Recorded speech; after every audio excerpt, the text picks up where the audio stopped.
একটা প্রশ্ন দিয়ে শুরু করি। আজকের পৃথিবীতে আসল ক্ষমতা কার হাত? রাষ্ট্রনায়কদের, যারা জনগণের ভোটে নির্বাচিত, নাকি সেই ব্যবসায়িক এলিটদের হাতে, যাদের কোম্পানি পৃথিবীর প্রতিটি দেশ, প্রতিটি মানুষের জীবন ছুঁয়ে আছে? আমরা ভাবি সরকার আমাদের শাসন করে, কিন্তু যদি বলি সরকারকেও শাসন করার একটা অদৃশ্য শক্তি আছে, এই অদৃশ্য শক্তির নাম ওয়ার্ল্ড অর্ডার। এটা একটা সিস্টেম যা শুধু আমাদের চারপাশে নয়, আমাদের চিন্তার ভেতরেও ঢুকে গেছে।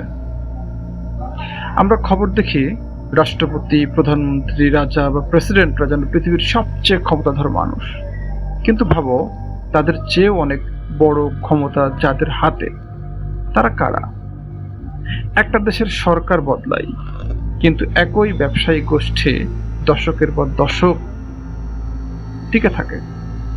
তারা সরকারকে অর্থ দেয়, মিডিয়াকে বিজ্ঞাপন দেয়, যুদ্ধের জন্য অস্ত্র বিক্রি করে, আর তারা নির্ধারণ করে কে ক্ষমতায় থাকবে, কে ক্ষমতাচ্যুত হবে। রাষ্ট্রনায়করা মূলত মুখ, কিন্তু নিয়ন্ত্রণের রিমোট কন্ট্রোল অন্যদের হাতে, একদল গ্লোবাল কর্পোরেট এলিটের হাতে।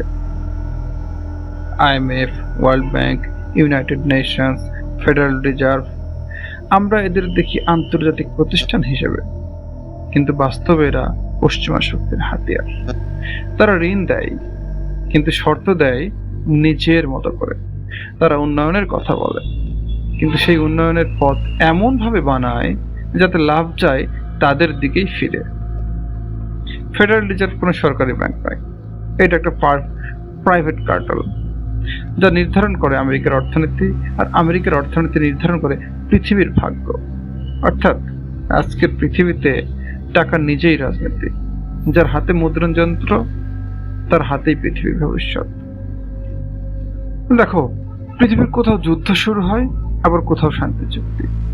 আমরা ভাবি এটা কূটনীতি, কিন্তু এর পিছনে কাজ করে অস্ত্র ব্যবসা, তেল ব্যবসা আর ভূরাজনৈতিক স্বার্থ। যুদ্ধের সিদ্ধান্ত কখনোই কেবল সেনাবাহিনী নয়, এটা কর্পোরেট টেবিলের সিদ্ধান্ত। আর মিডিয়া, আমরা ভাবি তারা আমাদের তথ্য দেয়, কিন্তু আসলে তারা আমাদের মন তৈরি করে। একটা খবর বারবার শুনলে আমরা বিশ্বাস করতে শুরু করি, সত্য না হলেও, কারণ মিডিয়ার মালিকও সে একই কর্পোরেট গোষ্ঠী। শিক্ষা ব্যবস্থার দিকে তাকাও, কোনটা মেইন স্ট্রিম শিক্ষা, এটা কে ঠিক করে? কেন আলিয়া মাদ্রাসা বা বিশ্ববিদ্যালয় মূলধারা, আর কমই শিক্ষা বা বিকল্প জ্ঞান ব্যবস্থা প্রান্তিক? কারণ জ্ঞানের মানে এখন চাকরি পাওয়া, আর সেই চাকরি দেয় যে সিস্টেম, সেই সিস্টেমে নির্ধারণ করে। ফলে শিক্ষা নয়, চিন্তাও নিয়ন্ত্রিত। আমরা যে পোশাক পরি, যে গান শুনি, সিনেমা দেখি, সবই একটা ফিল্টার দিয়ে আসে। একটা গান বিশ্বজুড়ে জনপ্রিয় হবে কিনা, একটা ফ্যাশন ট্রেন্ডে আসবে কিনা, সব নির্ভর করে সেই ইন্ডাস্ট্রিগুলোর ইচ্ছার উপর। যারা নিজেদের সংস্কৃতি দিয়ে বিশ্বকে গঠন করছে, তারা ঠিক করে দেয় কি সুন্দর, কি আধুনিক, আর আমরা তাই বিশ্বাস করি, কারণ আমরা প্রতিদিন তাদের গল্প শুনে বড় হই। নীতিনৈতিকতা, সেটাও এখন সংজ্ঞাহীন। যা পশ্চিমে গ্রহণযোগ্য, সেটাই মানবাধিকার, আর যা ধর্ম বা সমাজের ভিত্তিতে দাঁড়ানো, সেটা ব্যাকডেটেড। অর্থাৎ নৈতিকতার সংজ্ঞাও এখন গ্লোবাল এলিটদের লেখা স্ক্রিপ্ট অনুযায়ী চলে। যেমন জনসংখ্যা নিয়ন্ত্রণ, একটা নির্দিষ্ট সময় তারা বলে মানুষ বেশি হয়েছে, জন্ম নিয়ন্ত্রণ করতে হবে। আবার ঠিক অন্য সময় বলে শ্রমিক কমে যাচ্ছে, কখন জন্ম নেবে, কতজন বাঁচবে, এমনকি জীবনের মৌলিক চক্রও তার পরিকল্পনা করে। এই সিস্টেমের ভেতরে আছে দুইটি মূল দার্শনিক ভিত্তি, ক্যাপিটালিজম ও সেকুলারিজম। ক্যাপিটালিজম মানুষকে ভোক্তায় পরিণত করে, ভালোবাসা থেকে ইমান, শিক্ষা থেকে ন্যায়, সবই এখন প্রোডাক্ট। যার দাম আছে তারই মূল্য আছে। এই ক্যাপিটালিজম মানুষকে শেখায় মানুষের মূল্য আর উৎপাদন ক্ষমতা ও ভোগ ক্ষমতায়।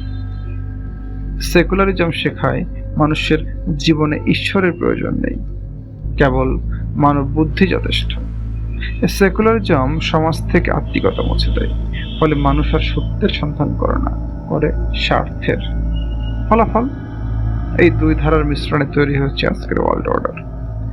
একটা এমন পৃথিবী যেখানে ইমানের জায়গায় এসেছে ইমেজ, আর সত্যের জায়গায় এসেছে আর সত্যের জায়গায় এসেছে স্ক্রিপ্ট, আর স্বাধীনতার জায়গায় এসেছে নিয়ন্ত্রিত স্বাধীনতা। আমরা এখন যান্ত্রিক জীব, যেখানে হৃদয় আছে কিন্তু সংবেদন নেই, আত্মা আছে কিন্তু সংযোগ নেই। আমরা প্রযুক্তিতে সংযুক্ত কিন্তু আত্মায় একা। আজকের এই ওয়ার্ল্ড অর্ডার কেবল অর্থনীতি বা রাজনৈতিক কাঠামো নয়। ওয়ার্ল্ড অর্ডার হলো এমন এক সাম্রাজ্য যার সেনা হলো তথ্য, অস্ত্র হলো অর্থনীতি, আর বিজয় হলো মানুষের মন। এটা শুধু রাজনৈতিক নয়, এটা চেতনার দখল। আর যদি আমরা চিন্তা করতে শুরু করি, হয়তো সেই দখল থেকে শুরু হবে মুক্তি। এটা চিন্তার এক সাম্রাজ্য যেখানে বন্দী আমাদের আত্মা। এজন্য কবি আল্লামা জালালউদ্দিন রুমি বলেছিলেন, যদি শুধু তুমি তোমার শরীরকে দেখো তাহলে তুমি ধুলির বেশি কিছু নাও, কিন্তু যদি তুমি তোমার আত্মাকে দেখো তাহলে তুমি সমগ্র মহাবিশ্ব।